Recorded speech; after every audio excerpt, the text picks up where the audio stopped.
बहुत लोग hype up करते हैं इलॉन को, लेकिन मुझे तो वो बंदा ठीक नहीं लगता। क्या चीजें, मेरी भी प्रॉब्लम्स है उनके साथ, आपकी क्या प्रॉब्लम्स है इलॉन मस्क? वो इतना उसने खुद से कुछ नहीं किया है।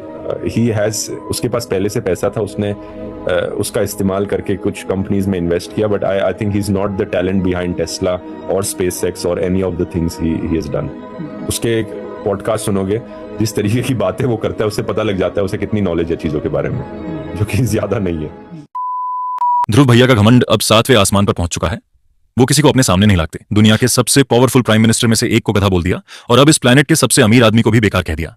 इंटरनेट पर अवेलेबल इंफॉर्मेशन के अनुसार एलोन मस्क की जिंदगी बहुत आसान नहीं थी। साउथ अफ्रीका के प्रिटोरिया में 1971 में जन्मे एलोन मस्क का बचपन चैलेंजिंग और इंटेलेक्चुअली इंटेंस था। मस्क ने अक्सर स्कूल में अपने साथ हुई ब्रूटल बुलिंग का जिक्र किया है। ब्रांस्टन हाई स्कूल में हुई एक वायलेंट घटना में उन्हें कंक्रीट की सीढ़ियों से नीचे धकेल दिया गया और इतनी बुरी तरह पीटा गया कि उन्हें हॉस्पिटल में भर्ती कराना पड़ा और उनकी नाक की सर्जरी करनी पड़ी।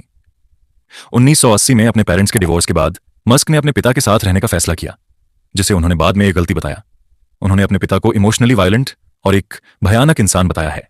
मस्क बहुत छोटी उम्र से ही एक आर्डेंट रीडर थे। खबरों के अनुसार वे दिन में 10 घंटे तक किताबें पढ़ते थे और यहां तक कि अपने स्कूल के लाइब्रेरी के कलेक्शन को खत्म करने के बाद 2 अलग-अलग एनसाइक्लोपीडिया भी पढ़ डाले थे। उन्हें 10 साल की उम्र में अपना पहला कंप्यूटर मिला और उन्होंने खुद ही प्रोग्रामिंग सीखी। 12 साल की उम्र में उन्होंने ब्लास्टर नामक स्पेस थीम्ड वीडियो गेम का कोड लिखा और उसे एक ट्रेड मैगजीन को लगभग $500 में बेच दिया। और यह तब की बात है जब कंप्यूटर इतने पॉपुलर नहीं थे, विंडोज नहीं थी और लोग डॉस पर काम करते थे। मतलब वह बचपन से ही जीनियस थे। और दूसरी बात यह है कि उन्हें कभी भी वेल्थ विरासत में नहीं मिली।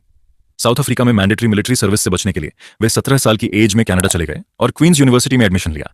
उन्होंने स्टैनफोर्ड यूनिवर्सिटी में पीएचडी में एडमिशन लिया, लेकिन इंटरनेट रेवोल्यूशन के चलते 2 दिनों के अंदर ही पढ़ाई छोड़ दी।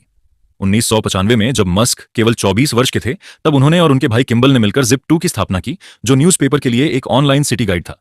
1999 में कंपाक ने इसे $307 मिलियन में अक्वायर कर लिया, जिससे मस्क को $22 मिलियन मिले।